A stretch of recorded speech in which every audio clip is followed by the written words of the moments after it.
شروع کرتا ہوں اللہ کے ببرکت نام سے، جو دلوں کے راز جانتا ہے۔ ورلڈ ٹی وی کے تمام ناظرین کو دلوں کی گہرائیوں سے خوش آمدید۔ اللہ پاک سے دعا ہے کہ اللہ پاک آپ کی تمام جائز خواہشات کو قبول فرمائے۔ پیارے آقا حضرت محمد صلی اللہ علیہ وآلہ وسلم نے ارشاد فرمایا، جو میرا امتی روزانہ 50 مرتبہ مجھ پر درود پاک پڑھتا ہے، کل بروز قیامت میں خود اس کے ساتھ مصافحہ فرماؤں گا۔ اللہ تعالی ہمیں درود پاک پڑھنے کی توفیق عطا فرمائے، آمین۔ بنی اسرائیل کا عبد۔ آئیے میرے اسلامی بھائیوں، آپ کو ایک حیرت انگیز واقعہ سناؤں۔ بنی اسرائیل میں ایک آدمی تھا۔ اللہ تبارک و تعالی نے جبرائیل علیہ السلام کو حکم دیا کہ اے جبرائیل علیہ السلام، اس قوم کے اندر عذاب نازل کر۔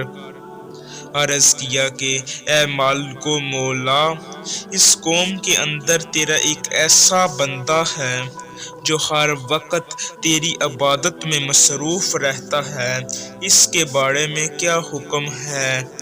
رب تعالی نے فرمایا، سب سے زیادہ عذاب اس پر نازل کرنا ہے۔ عرض کی مالک و مولا، جیسے تیرا حکم ہوگا ویسے میں نے کرنا ہے، لیکن حکمت جاننا چاہتا ہوں کہ وہ جو شب روز تیری عبادت میں مشغول رہتا ہے، اس پر عذاب فرمایا۔ اے جبرائیل، اس بندے کو اٹھا اور سر کے بل دے مار، میں اس کی چیخیں سننا چاہتا ہوں، اس لیے کہ اس کے سامنے میرے احکامات کی نافرمانی ہوئی تھی۔ وہ اپنی جنت کے حصول میں لگا رہا اور لوگوں کو نیکی کی دعوت نہیں دیتا تھا، برائی سے منع نہیں کرتا تھا۔ مجھے ایسی عبادت کی ضرورت نہیں۔ پیارے اسلامی بھائیوں، کہیں ہمارا بھی یہی اندازہ تو نہیں بنتا جا رہا؟ ہمیں اپنی فکر پڑی ہے، کسی کی بھی پرواہ نہیں کر رہے۔ آج اگر کوئی نیکی کی دعوت دینے کے لیے کہتا ہے، جواب ملتا ہے کہ جناب کوئی اپنے گھر میں کوئی چھج بجائے یا چھاننی بجائے، ہمیں کسی سے کیا کام ہے؟ ہم نمازیں پڑھتے ہیں، حلال کی روزی کماتے ہیں، بس اتنا ہی کافی ہے۔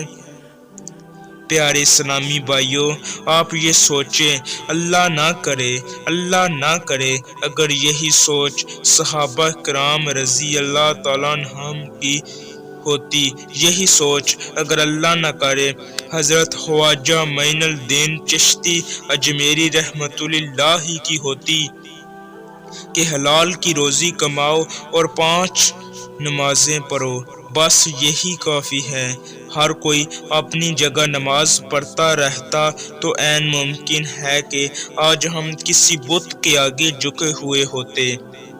اولیاء نے اپنے گھر بار کو چھوڑا اور دین کی سربلندی کے لیے نکلے۔ ان کی محنتوں سے، ان کی کاوشوں سے، ان کی قربانیوں سے بڑے صغیر کے اندر اور پوری دنیا کے اندر اسلام پھیلا۔ جب پیارے آقا صلی اللہ علیہ وآلہ وسلم کا وصال ہوا، اس وقت کم و بیش 1,24,000 کے قریب صحابہ کرام رضی اللہ تعالیٰ عنہم اجمعین تھے، اور سب کے مزارات آپ کو مدینہ شریف میں نہیں ملیں گے۔ ہم مدینہ شریف کی طرف رکھتے ہیں اور انہوں نے مدینہ شریف چھوڑا اور دنیا کے اندر پھیل گئے، اور آج دنیا کے اندر جو اسلام نظر آ رہا ہے، ان کی قربانیوں کا صدقہ ہے۔ ہمارے ایک اسلامی بھائی جو شاہ عالمی میں کام کرتے ہیں، کاروبار ان کا اپنا ہے، آج کل تاجروں کا چائنا جانے کا بڑا رجحان ہے۔ وہ چائنا سے ہو کر واپس آئے تو انہوں نے مجھے ایک بک لسٹ دکھائی۔ اس پر اس شہر کا نقشہ بنا ہوا تھا اور جہاں جہاں مساجد ہیں ان کو ہائی لائٹ کیا گیا تھا تاکہ تم مسلمان جو اس شہر میں آئے ہو، نماز پڑھنی ہے تو فلاں جگہ پہنچ جانا۔ یعنی انہوں نے نقشہ دیا ہوا تھا اور دوسری طرف اس بک لسٹ میں حضرت سعد رضی اللہ تعالیٰ عنہ کے مزار پر کی تصویر بھی بنی ہوئی تھی۔